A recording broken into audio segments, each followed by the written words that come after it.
Shalom everyone, thank you so much for joining this live stream, and for all of you that are going to replay this.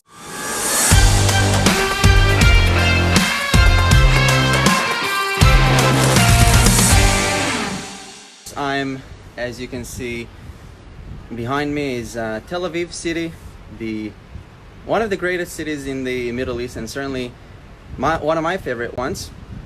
In this special update, I want to talk with you guys about the special event that is going to take place in Jerusalem. I also want to tell you guys about Iran just a little bit, and what is going on in Latin America. There is something interesting to tell you about that, so it's worth sticking around. And basically, as you probably understood from the title, over 40 world leaders are coming to Jerusalem to commemorate 75 years to the liberation of Auschwitz death camp. And this is just amazing because all of them are coming to Israel. They are going to pay their respects to what had happened to my people, and how, to remember that my ancestors have been massacred during the Holocaust. But they are also going to see another thing. They are going to see what we reached since then. They are going to see the towers, the amazing Israel, how we advanced, and it's just incredible. We are going to see here kings, presidents, prime ministers, all kinds of amazing world leaders that are all going to be in Jerusalem. And this event is similar in scope to it's one of the biggest events in Israel's modern history, and it's similar in scope to Shimon Peres' funeral, to Yitzhak Rabin's funeral, and as well to the presidential conference. So it's going to be really huge. I'm definitely going to try to avoid Jerusalem this coming week because there's going to be a lot of traffic there. I mean, just imagine that President of Russia, President Putin, is going to be there. Vice President Mike Pence is going to be in Jerusalem. They are all going to be here in Israel, so that's pretty amazing. And there are going to be more than 10,000 policemen and security forces on the ground, making sure that all of the world leaders are going to be safe and sound, although they are also going to bring their delegations as well. So it's really going to be really interesting with a lot of heavy traffic. And now that some 47 officials are going to come to Jerusalem, the last thing we need is that terrorist organizations like Hamas or Islamic Jihad will try to attempt to do something. So the news in Israel reported that the Hamas organization was warned to not try to do anything stupid, because as we know, these terrorists are heartless. All they desire is destruction. Just recently, they relaunched the incendiary balloons, the fire balloons that are targeting civilians in north of Israel.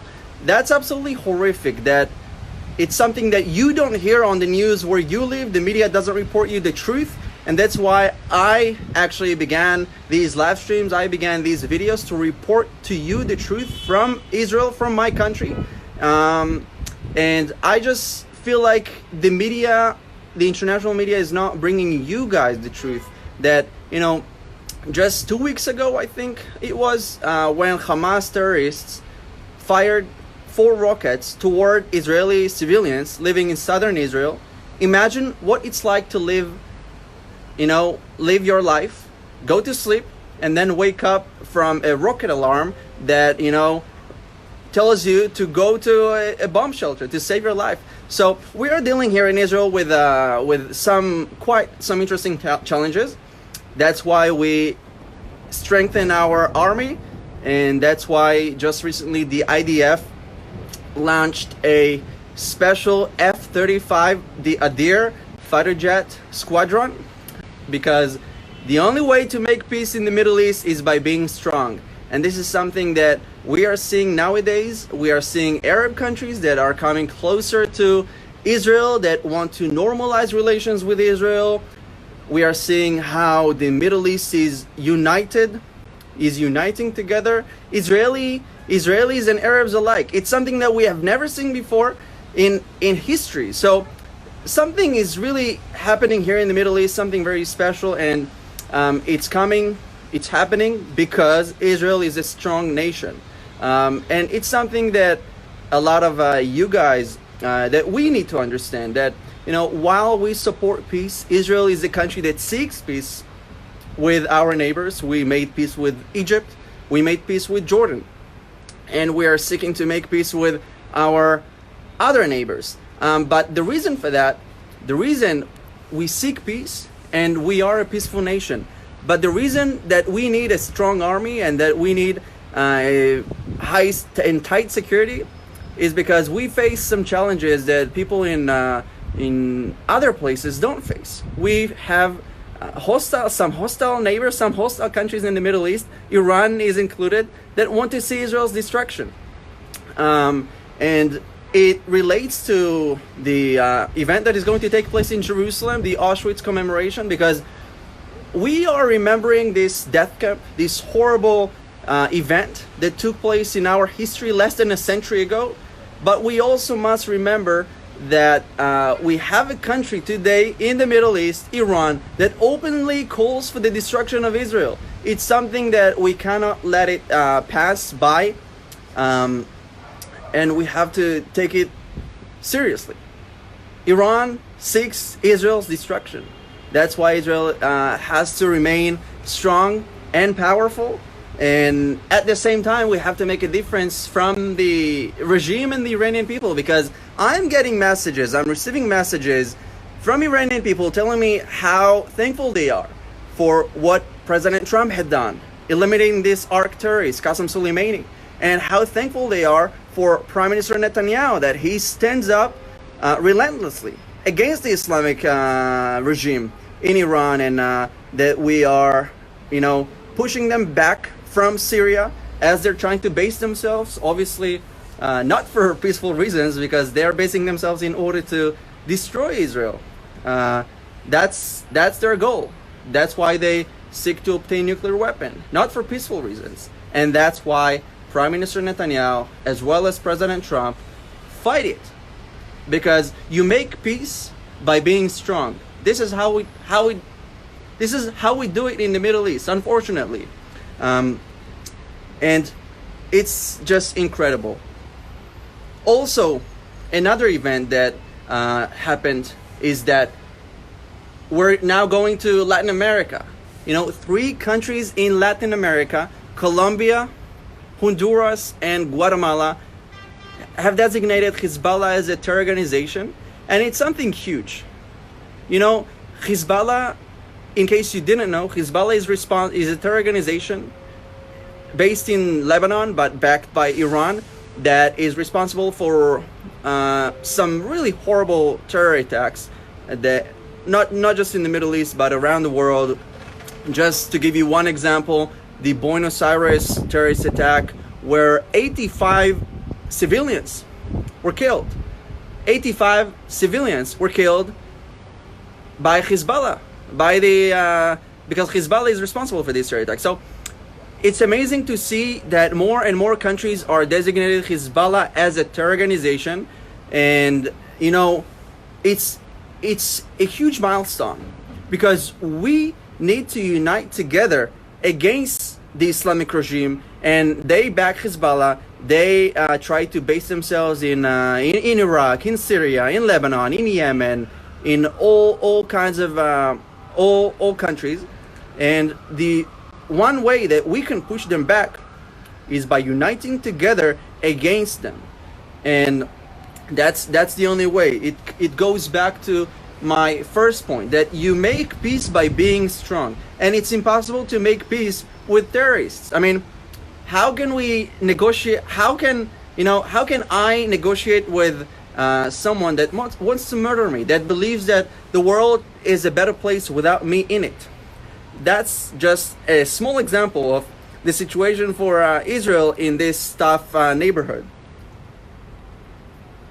And it means a lot to, you know, to see that. And we also saw how Mike Pompeo said thank you to these countries. So I say thank you to the people in Honduras, in Colombia, and in Guatemala for doing this amazing thing, because we have to unite this together against terrorism. And speaking of Latin America, we see how Venezuela, under Maduro's dictatorship, continues to support Iran and give terrorists home.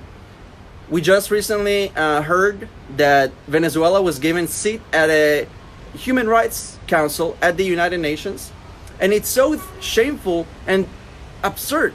It really disgusts me as a human being to see Venezuela getting a seat at the UN Human Rights Council. I mean, it doesn't make any sense. Maduro is a dictator that, you know, terrorizes his own people. That's why he supports Iran. You know, terrorists support other terrorists across the world. That's how it goes.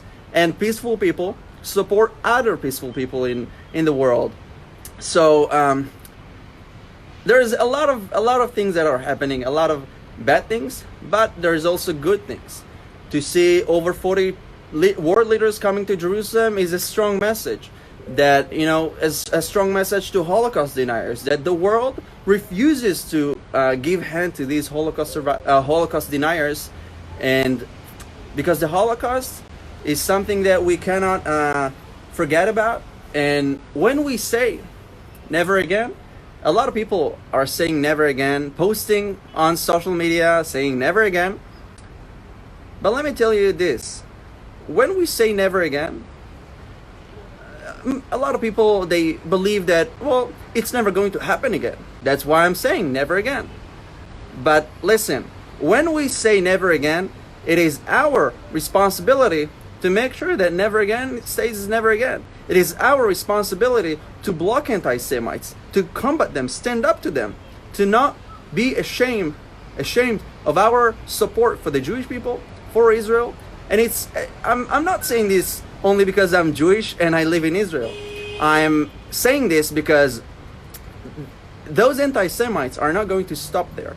They are going to continue with their blind hate to other groups of people. So we cannot be indifferent to this, and it's a strong message to see over 40 world leaders headed to Jerusalem right now.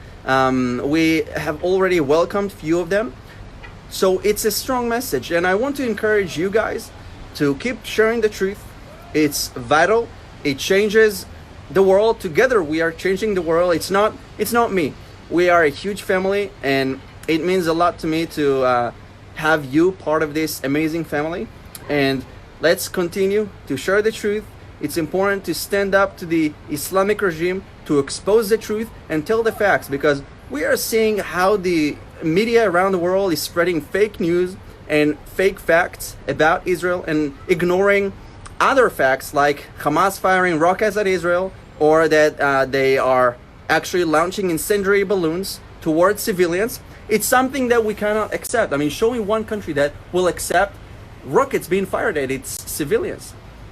But then when we defend ourselves, the media is blaming us. So we have to stand up to this by sharing the truth, standing up, and refusing to be indifferent. So thank you so much, and please follow me on Instagram as well and on my YouTube channel.